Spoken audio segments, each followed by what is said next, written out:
Então, né? Romanos, capítulo 12, verso 1. Então, nós somos esse sacrifício vivo. Nós devemos viver dessa forma. Nós somos irmãos. E Paulo diz: peço pelas misericórdias de Deus, irmão. Eu estou pedindo por Deus, pelas coisas que Deus fez, pelas coisas que Deus nos entregam. Ofereçam o corpo de vocês como sacrifício vivo. E, como eu já falei isso aqui, né? Santo e agradável a Deus. Este é o culto racional de vocês. E aqui, irmãos, essa questão do culto racional, eu estava dando uma olhada e existe duas coisas aqui, né? Paulo está falando, né? Este é o culto racional de vocês, porém, algumas traduções dizem, este é o culto espiritual de vocês. E o que a gente entende quando está escrito uma palavra e a outra palavra? É que as duas coisas.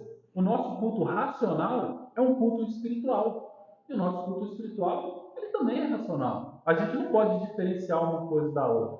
Tem cultos que eles são só espirituais, né? E não tem a razão, que é a Bíblia, que é a palavra, que é o Cristo, que é o Deus vivo. E aí, esse culto, ele não é um culto verdadeiro. Agora, o culto que é só isso aqui, ó, é só isso aqui, também não é um culto verdadeiro, também não é um culto de verdade. Pode ser um seminário, né? Pode ser uma teologia, um negócio, é bom, a gente aprende. Porém, também não é verdadeiro. Então, o culto quando nós entregamos a Deus, esse culto aqui, ó, ele tem que ser racional e espiritual. As duas palavras juntas. Não vamos separar como se tem que ser 100% lógico, não, tem que ser 100% espiritual, tem que cair pó de ouro. Não, não. Culto é racional e espiritual. Trabalha o espírito, trabalha a mente também. Lembrando que a mente do Deus está aqui no coração. Nós somos trabalhados por inteiro, não somente uma parte, não somente um cômodo da casa. Ah, eu vou reformar minha casa. Terminei de reformar, deixa eu ver. Ah, mas só o quarto está pronto? Ah, não, é só essa parte mesmo. Isso não é reforma de casa, isso é reforma de quarto. Né? E na nossa vida, né, sendo uma casa, a gente não reforma só o quarto. A gente reforma tudo. Amém? Então vamos para frente.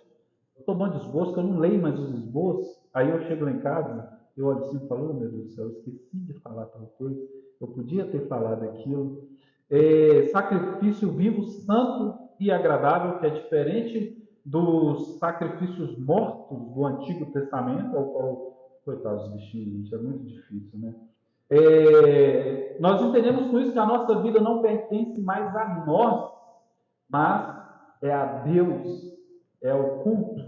Não é só no domingo, mas é a nossa vida inteira. Ó, nós já esquecemos disso mesmo. O nosso culto não é só na igreja. A nossa vida cristã não é só na igreja. Esse culto racional e espiritual não é só na igreja, é durante a nossa caminhada. Por que muita gente fala assim, não, mas fulano vai na igreja e vive dessa forma, daquele jeito, não sei. A pessoa nem vai para a igreja, nem vem, a pessoa nem é crente, e ela sabe o que é um culto racional, o que é um culto espiritual. E quem vem não sabe ainda, não entendeu ainda, e vive pé no mundo, pé na igreja, igual o mundo, igual a igreja, quando está dentro da igreja. Então, não, nossa vida não pertence mais a nós, tudo é culto, não só no domingo, mas todos os dias. Capítulo 2.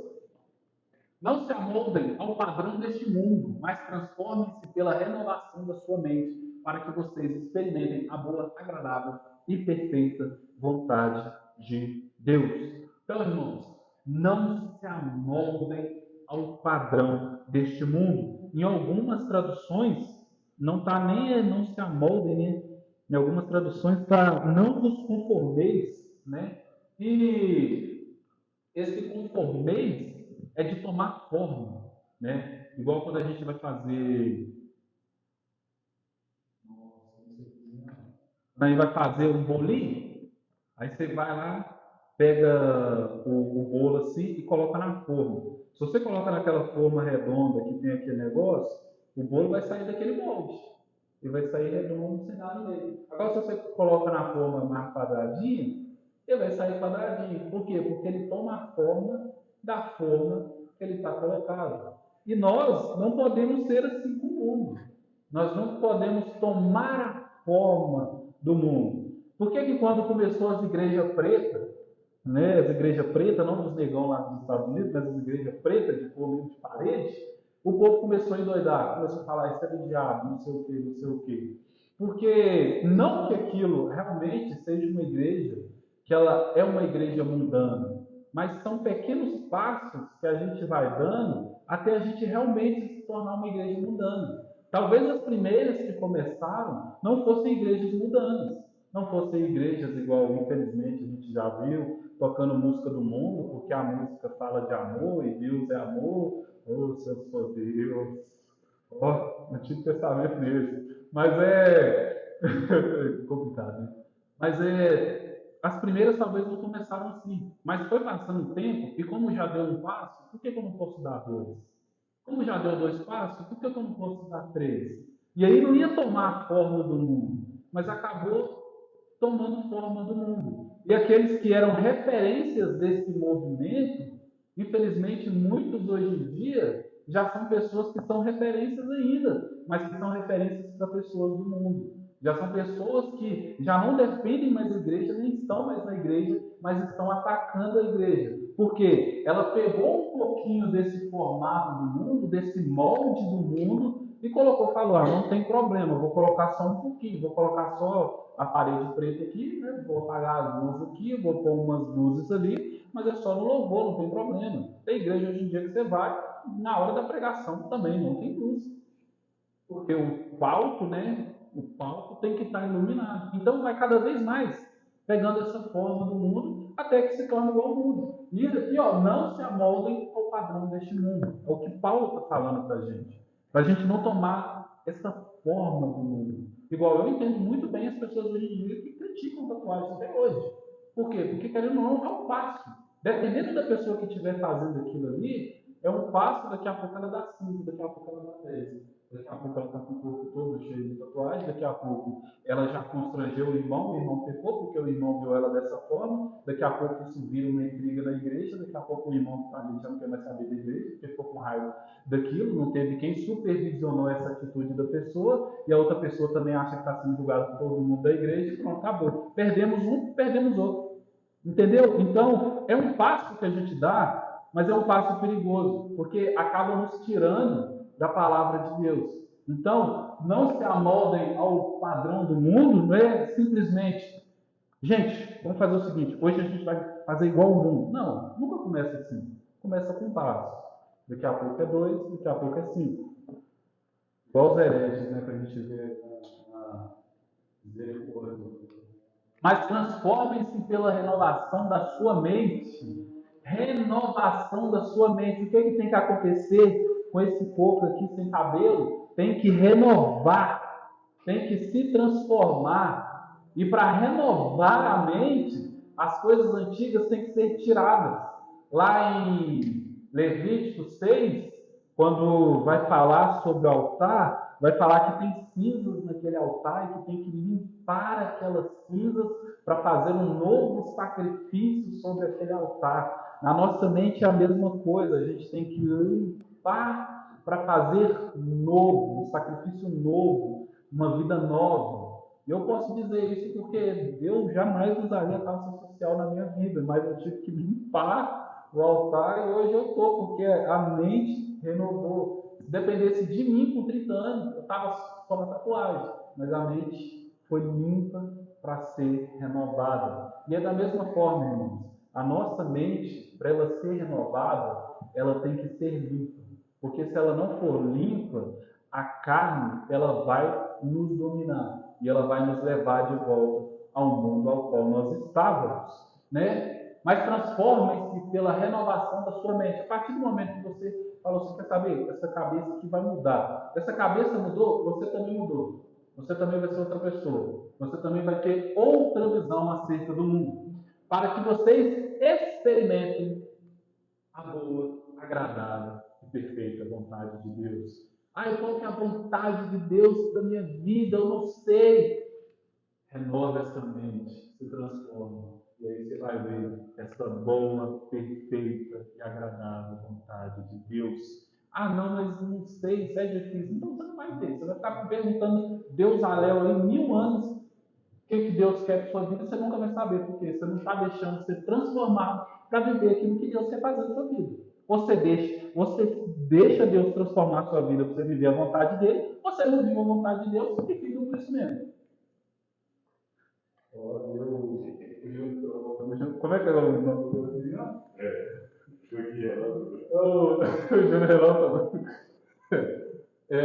Amém, irmãos? Eu tenho aqui, meu Deus. Então, não vos conformeis com este mundo.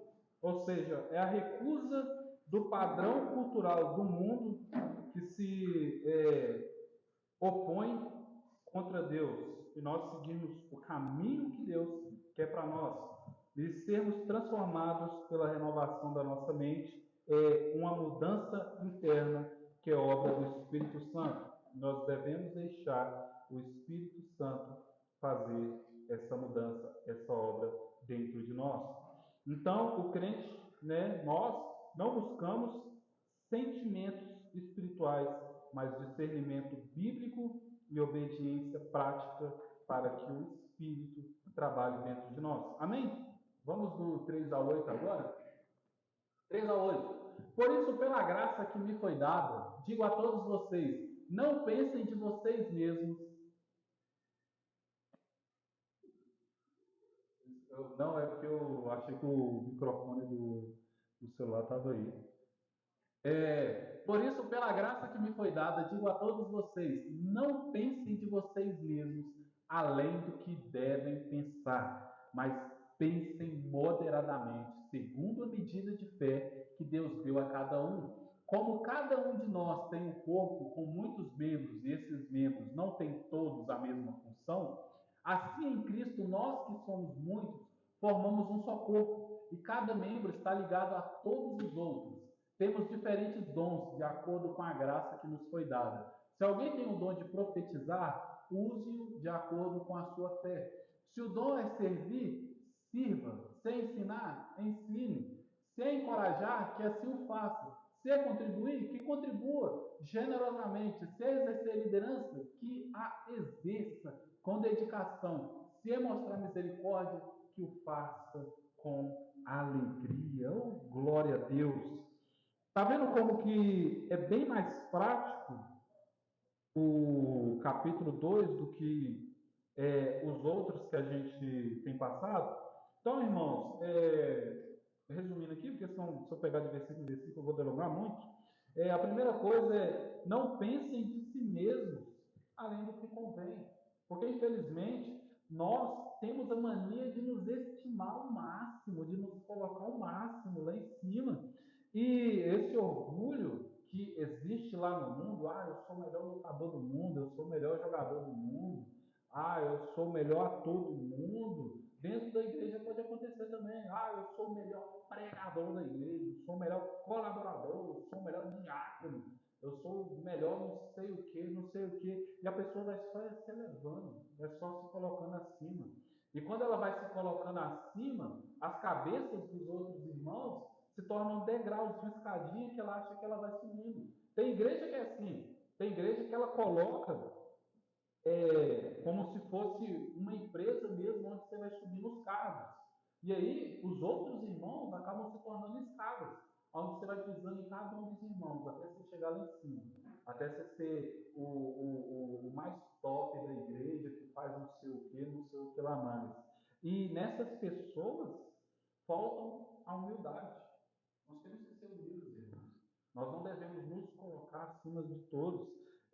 Igual eu falei ontem na célula, né? Somos devedores quanto a gregos, quanto a gentios, quanto a judeus. Somos devedores a tolos, a insensatos.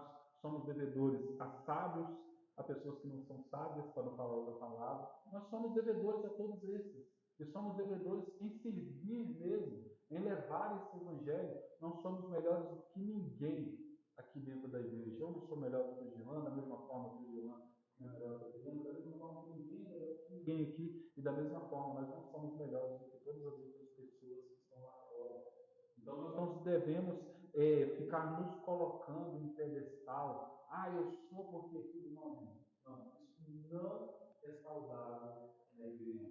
Cristo, no momento antes da ceia, ele caminhou 3 anos com aqueles homens ensinou aqueles homens, foi chamado de rabi, foi chamado de mestre, ensinou. Chegou no momento da ceia, ele vestiu roupa de servo, lavou os pés de cada um deles, serviu, se humilhou, se colocou abaixo. E se nós não temos a disposição e a mentalidade para fazer isso, talvez o evangelho ao qual nós estamos vivendo é um evangelho do seu filho. É um evangelho que se amolda ao mundo. Onde no mundo o chefe não serve, o chefe é servido. Então eu não vou servir, eu sou chefe. Não, isso é mundo. Na igreja é diferente. Aquele que está lá em cima é o que mais serve. Mas aquele que está lá embaixo também é aquele que serve também. Somos pessoas que servimos umas às outras, todos. Amém? Isso é um combate ao nosso orgulho, literalmente, irmãos. Combate ao nosso orgulho humano e ao nosso orgulho espiritual. A outra parte que ele fala aqui, que eu não vou entrar muito nos versículos, não quero, é muitos membros, um só corpo. A igreja, ela tem vários membros e cada membro vai fazer uma coisa. Irmão, tenta respirar com a sua mão. Não vai dar. Porque não é o trabalho da mão respirar. É o trabalho do pulmão, junto com a garganta e junto com a boca. A mão não vai respirar. Se a mão não vai respirar, e se eu não tenho o dom de fazer outras coisas, por que eu vou fazer aquilo se não é o meu dom? Se não é a minha parte como membro do corpo? Eu tenho que exercer aquilo que é a minha parte do membro do corpo. Porque senão sabe o que vai acontecer? Vocês já viram aqueles bonecos batata? Que tem as pecinhas que você encaixa? Você pega um boneco batata daquele lá, você encaixa os braços no olho, você encaixa os olhos no pé e você encaixa as pernas nos braços. A igreja que as pessoas não entendem que existem membros e que cada membro exerce a sua função, você está rindo, mas é assim, que cada membro exerce a sua função, é a igreja do bonecão de batata.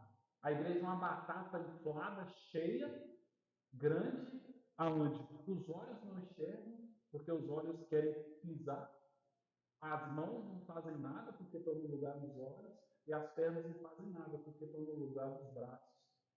Você vai pegar alguma coisa com o pé? Alguém tem pé de macaco aí? Ninguém tem. Então, cada parte do corpo no seu devido lugar, fazendo aquilo que é devido para essa parte do corpo. Para a gente não virar um batatão, né? Vou trazer um bonequinho. Vocês já viram esse boneco? Esse bonequinho é legal demais. Ele é uma besta, né? Então, é unidade na diversidade dos nossos dons. E dons segundo a graça. Esse dom segundo a graça aqui é um negócio que é bem mal interpretado e é legal a gente ir lá, né? Eu acho que eu passei.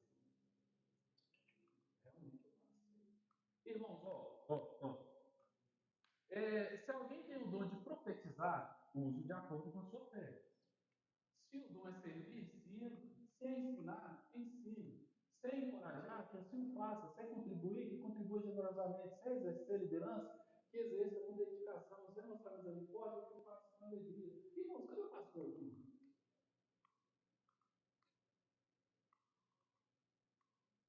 O problema é que tem pessoas que pegam isso aqui, profetizar, e acham que esse profetizar é falar a identidade do irmão, que o irmão esqueceu. É falar o CPF do irmão, porque ele não consegue entrar mais na conta agora. Infelizmente, tem gente que acha que esse profetizar bagunçado aí fora do pessoal, que Deus mandou profetizar para você, que você não tem mais que tomar remédio. E passa uma semana, essa pessoa está passando mal, não quer do médico das pressas. Infelizmente, muita gente enxerga esse profetizar quando começa a bagunça aí. Irmãos, esse profetizar é o que o Valdomiro fez ontem na célula, é o que ele fez ontem na célula, é o que o Germano fez aqui no começo do culto. É o que eu estou fazendo aqui agora.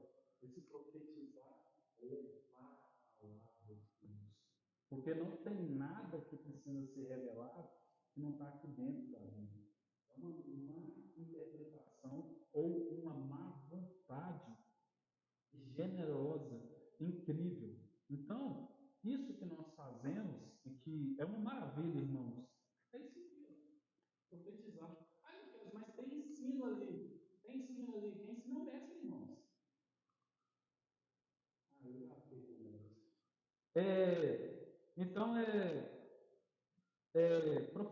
profetizar, serviço, né, que é servir, eu falo de serviço muito, ensino, exortação, contribuição, liderança, são dons segundo a graça de Deus. Sem a graça de Deus sobre as nossas vidas, a gente não exerce nenhum desses dons, irmãos. Nenhum. Se temos esses dons, se a igreja consegue enxergar esses dons em nós, essa prática desses dons em nós, faz o seguinte: não olha assim e fala, não, realmente eu tenho o dom de fazer isso. Não, olha para assim e fala assim, Deus, obrigado por esse dom, porque esse dom é para engrandecer, crescer a sua igreja e fortalecer essa igreja.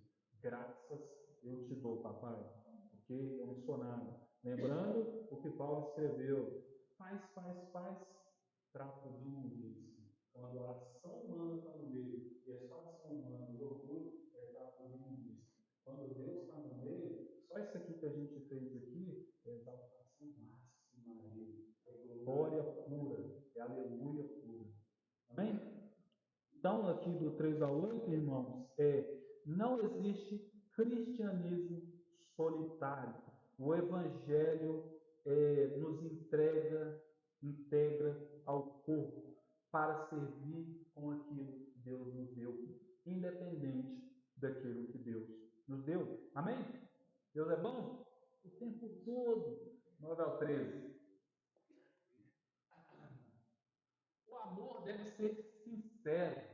Odeiem o que é mal, apeguem-se ao que é bom. Dediquem-se uns aos outros com amor fraternal, preferindo dar honra aos outros mais do que a vocês mesmos. Nunca falte a vocês o zelo, antes sejam fervorosos no espírito, servindo ao Senhor. Alegrem-se na esperança, sejam pacientes na tribulação, perseverem na oração. Compartilhem o que vocês têm com os santos que estão em necessidade e procurem ser hospitaleiros. E aqui, né, minha Bíblia tem até título aqui, o amor, né? Tem uma Bíblia lá em casa lá que é mais legal, que é o amor genuíno, né? Eu gosto muito mais dela, né? O amor genuíno. Eu tenho costume de pregar com essa aqui mesmo, né? Então aqui, irmão, nós vamos falar sobre amor. E esse amor que nós vamos falar aqui é um amor onde a gente tem que tirar uma coisa que é hipocrisia. Esse amor genuíno, o amor de Deus, o amor que Ele colocou em nós, o amor que Ele quer que nós vivamos, é um amor sem hipocrisia, um amor não fingido, mas um amor real. Primeira coisa que esse amor sem hipocrisia faz, ele aborrece o mal e ele se apega ao bem. Não tem como vivermos em amor abraçados com o mal, abraçados com maldade. Eu vivo um amor abraçado à injustiça. Eu vivo um amor abraçado a rebeliões. Não. O amor genuíno é o amor que ele se apega ao bem e odeia ao mal. É santidade como expressão do amor de Deus. Amém? Afeição fraterna, honra mútua, fervor no espírito, alegria na esperança, paciência na tribulação, perseverança na oração, socorro aos santos. Temos que agir, fluir e viver todas essas coisas. É difícil? É claro que é difícil. É claro que é difícil. Por isso que nós seremos salvos por fazermos essas coisas. Seremos salvos pela nossa fé em Cristo Jesus. Porém, isso não quer dizer que nós não vamos tentar ao máximo cumprir essas coisas. Vamos tentar ao máximo cumprir todas essas coisas, mesmo sendo difícil. Então, o Evangelho, ele gera um povo que ama intensamente e serve com alegria, irmãos. O Evangelho, ele cria isso. Amor intenso. Realmente, a gente ama, a gente ama, a gente ama. Mas fulano tá raiva. Normal, normal, normal. Você cresceu com pessoas que nunca te fez raiva? Duvido. Quem teve misericórdia. Misericórdia. Misericórdia. Porque é normal no amor, a gente ter um momento que a gente vai passar ali, né, passar um estresse. É normal. Porém, continuar não. Né? Ontem eu falei sobre o versículo, né? Suportando uns aos outros em amor, que eu interpretava errado, né? Que eu interpretava que suportando uns aos outros em amor fulano é chato demais, mas eu tenho que amar fulano. Como amar fulano? Eu não começo a chatear. Não, suportando uns aos outros em amor é carregar a dificuldade dessa pessoa e essa pessoa também vai carregar a minha dificuldade. Então, suportando uns aos outros é estar nos carregando uns aos outros nessa caminhada santa ao qual nosso Deus nos entregou. Amém? Glória a Deus. Deus é bom, irmãos. Vamos para o 14 ao 21. Abençoe aqueles que os perseguem, abençoe-os, não os amaldiçoe. Alegrem-se com os que se alegram e chorem com os que choram. Tenham a mesma atitude uns para com os outros. Não sejam arrogantes, mas estejam dispostos a associar-se a pessoas humildes. Não sejam sábios aos seus próprios olhos. Não paguem a ninguém o mal com o mal. Procurem agir corretamente diante de todos os homens. Se possível, naquilo que depender de vocês, vivam em paz com todos os homens. Lembrando, se possível.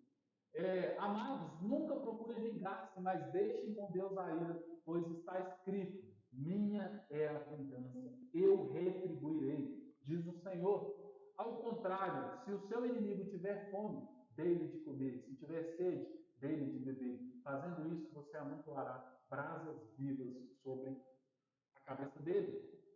Não se deixem vencer pelo mal, mas vençam o mal com o bem. Amém? Glória a Deus. Então, aqui, irmãos, se até agora vocês olham e falam, isso aí é fácil demais, Lucas. Nossa, isso aí é fácil demais. Primeira coisa, sua saúde mental não está bem. Porque até agora tudo que eu falei é difícil, tá? É difícil. Mas agora já começa a ficar mais complicado. Que seria a reação, né, do cristão ao mal. Como nós devemos reagir à maldade. Ai, fulano falou mal de mim, eu sou crente, mas meu pacão não é não, né? Tem o meme do Dezinho que ele fala isso, né? Eu sou crente, mas meu pacão não é não. Não, irmãos, a gente não age dessa forma aqui. Não devemos agir dessa forma aqui. Então, irmãos, aqueles que nos perseguem, o que a gente faz? Pega o facão? Não. A gente abençoa. A gente abençoa.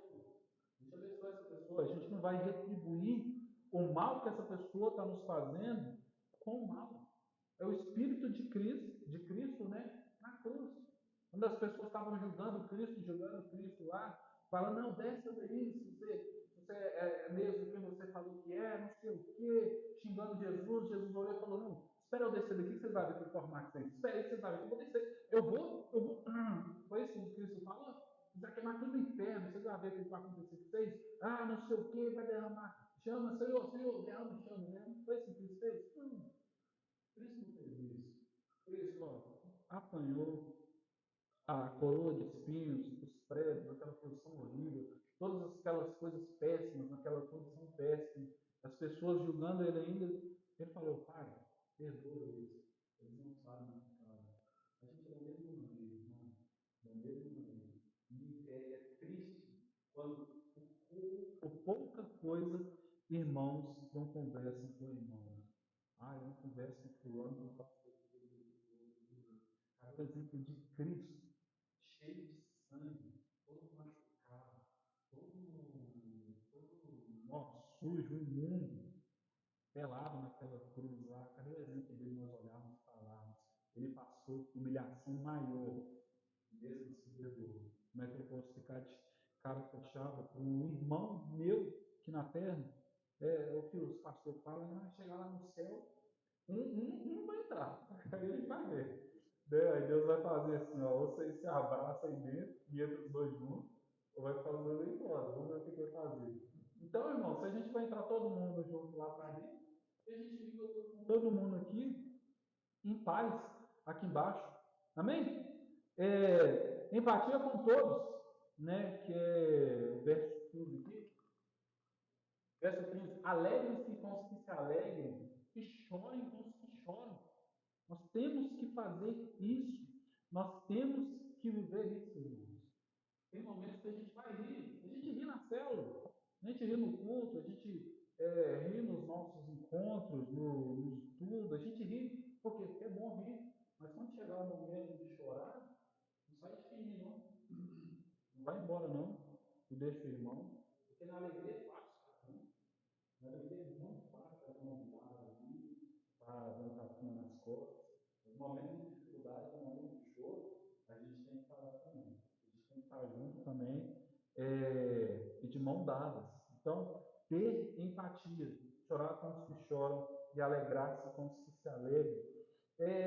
Viver em paz, sem vingança. Não temos espírito vingativo, a gente não bate, não bate em seguida. E ele desenha ainda, a gente não pode ter esse espírito sobre nós, não. Ah, não, fulano fez aquilo ali comigo. Ah, vai ter retribuição. Como é que o povo fala? O mundo gira. Ah, o mundo gira.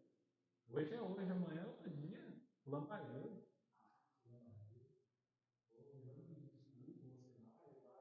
Vai sofrer o que eu sofri, vai sentir o que eu sofri. Não, irmãos. Espírito de vingança. Não carrega isso, não. Como é que o seu marido fala? A vingança no seu. A vingança é plena, né? A vingança é plena, irmãos. Mata a alma. A vingança nunca é plena, né? A vingança nunca é plena. Mata a alma e o envenena. Isso aqui é uma pregação reformada, irmãos. Como isso? O seu Madruga está certíssimo. O seu Madruga é bíblico. A vingança nunca é plena. Mata a alma e o envenena. Isso vai corroer na gente. A gente não tem paz, a gente não tem alegria, a gente não tem felicidade. A gente vai ficar correndo isso o resto da nossa vida, esperando que aquela pessoa se sinta mal, sente a mesma coisa que a gente sentiu. Se a gente sentir aquilo não foi bom, por que a gente quer que a pessoa sinta a mesma coisa? Isso é péssimo, isso é ruim. Então, irmão, toda vez que alguém tratar vocês mal, vocês ficar com raiva, lembra de Paulo? Não der certo, lembra do seu marido, então você vai ir. E você vai entender, né, que a gente não deve agir assim. A gente tem que, ao máximo, viver em paz. E lembrar que essa vingança pertence ao Senhor. E cabe ao Senhor. Se o Senhor for vingar, amém. Mas se ele não for vingar, amém também. E qualquer coisa, fala com Deus, fala com Deus. Isso não pede mais, não machuca mais o coração. Eu sei que o Senhor é um Deus de misericórdia. Eu sei que o Senhor é um Deus de misericórdia. Jonas, ele odiou quando o Senhor perdoou aquele povo, mas se o Senhor quiser perdoar essa pessoa, eu vou ficar muito alegre, eu vou ficar muito feliz. Então, perdoa ela, não precisa nem achar que ninguém Senhor. Perdoa ela, porque meu coração agora está limite. Se o Senhor tiver limite, o Senhor trata meu coração. Eu quero viver em paz com isso que aconteceu comigo. Eu quero que essa pessoa tenha uma vida boa. Não quero ela ter. Amém? Depois do seu Madruga, né? Vencer o mal com o bem, né? Não é passividade, mas triunfo do amor sobre a hostilidade, meu irmão. Então a gente não vai pegar todo mundo arma para tentar resolver a maldade do mundo com mais maldade. É,